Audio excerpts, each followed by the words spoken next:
वक्रतुंड अवतार, कृतयुग। सबसे पहला अवतार। इंद्रदेव को जब मत्सरासुर ने यानी ईर्ष्या के देवता ने पराजित कर स्वर्ग से भगा दिया और स्वयं इंद्र बन बैठा, तो सभी देवता भयभीत होकर कैलाश पहुंचे।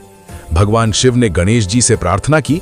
गणेश जी ने घुमावदार सूंड वाला, विशाल दांत वाला सिंह वाहन पर आरूढ़ होकर वक्रतुंड रूप धारण किया।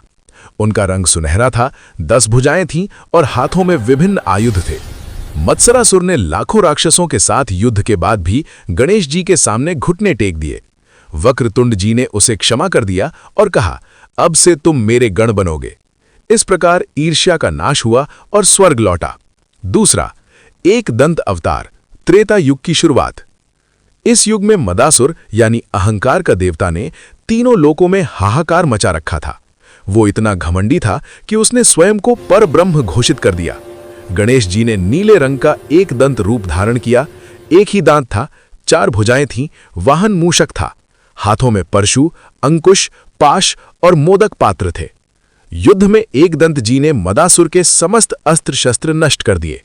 अंत में परशु से उसका सिर काट दिया। मरते समय मदासुर ने क्षमा मांगी तो गणेश जी ने उसे अपने द्वारपाल के रूप में स्वीकार कर लिया। इस अवतार से अहंकार का संहार हुआ। महोदर अवतार, त्रेता युग। शिव पार्वती के बीच एक बार विवाद हो गया। पार्वती जी ने क्रोध में कहा, मेरा पुत्र गणेश किसी को भी मेरे पास आने न दे। शिव जी जब घर लौटे तो गणेश जी ने उन्हें भी रोक दिया। इससे क्रोधित होकर शिव जी ने अपने त्रिशूल से गणेश जी का सिर काट दिया। बाद में पार्वती जी के विलाप करने पर शिव जी ने गज का सिर लगाया। उसी समय मोहासुर यानी मोह माया का दैत्य ने अवसर देखकर तीनों लोकों पर आक्रमण कर दिया। गणेश जी ने विशाल पेट वाला महोदर रूप धारा। उनका पेट इतना बड़ा था कि समस्त विश्व उसमें समा सकता था। उन्होंने मोहासुर को अपने पेट में खींच लिया और वहां पचा दिया। इस प्रकार मोह का नाश हुआ। गजानन अवतार, त्रेता युग।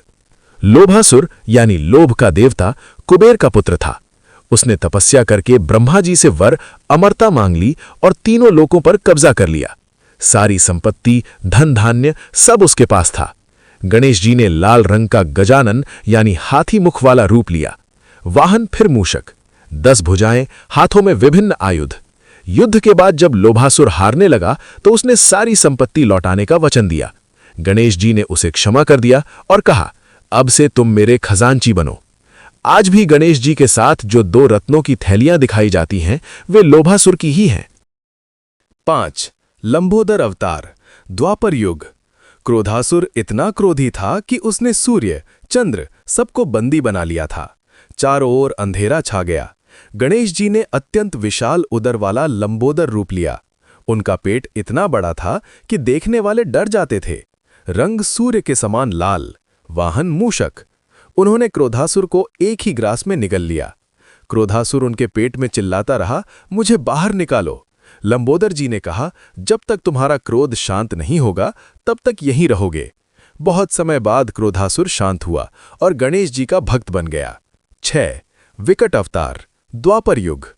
कामासुर यानी काम वासना का दैत्य ने ब्रह्मा जी से वरदान लिया था कि कोई भी स्त्री पुरुष उसे देखकर काम वासना से मुक्त नहीं रह सकता। उसने देवताओं को भी अपने वश में कर लिया। गणेश जी ने अत्यंत भयंकर विकट रूप धारण किया। उनका रूप इतना उग्र था कि कामासुर भी डर गया। वाहन इस बार मयूर था, 7 रंगों वाला दिव्य मयूर। गणेश जी ने अपने रौद्र रूप से कामासुर को जलाकर भस्म कर दिया। इस अवतार में गणेश जी ने काम वासना पर पूर्ण विजय प्राप्त की। 7. विघ्नराज अवतार, द्वापर युग। ममासुर यानी ममता और स्वार्थ का दैत्य बहुत चतुर था। उसने सभी देवताओं को अपने माया जाल में फंसा लिया था। कोई भीतर तक मेरा मेरा का भाव भर दिया था। गणेश जी ने राजसी विघ्नराज रूप लिया और उनका रूप राजा के समान था। मुकुट, छत्र, चवर, सिंहासन और वाहन शेषनाग, सैकड़ों भुजाएं थीं। उन्होंने ममासुर को अपने दरबार में बुलाया और कहा, तुम मेरे सबसे बड़े मंत्री बनो। ममासुर जैसे ही मेरा कहने लगा, विघ्नराज जी ने उसे अपने तुरंत समस्त ममता त्यागने को कहा। जब वो ना माना तो गणेश जी ने उसे शेषनाग के फन में कुचलवा दिया। इस प्रकार ममता का नाश हुआ। 8. धूम्रवर्ण अवतार, कलयुग, भविष्य में होना है। कलयुग के अंत में जब अभिमानासुर यानी अहंकार का अंतिम दैत्य समस्त विश्व को अपने अभिमान से दबा देगा, तब गणेश जी धुएं जैसे रंग यानी धूम्र वर्ण का अवतार लेंगे। उनका वाहन नीला घोड़ा होगा, 16 भुजाएं होंगी। वे अभिमानासुर का संहार करके कलयुग की समस्त बुराइयों का अंत करेंगे और सतयुग की फिर से स्थापना करेंगे। ये अवतार अभी होना शेष है। इन 8 अवतारों के माध्यम से भगवान गणेश ने ईर्ष्या, अहंकार, मोह, लोभ, क्रोध, काम, ममता और अंत में अभिमान, इन 8 महान मानसिक दोषों का संहार किया। इसलिए इन्हें अष्टविनायक या महागणपति के 8 स्वरूप भी कहा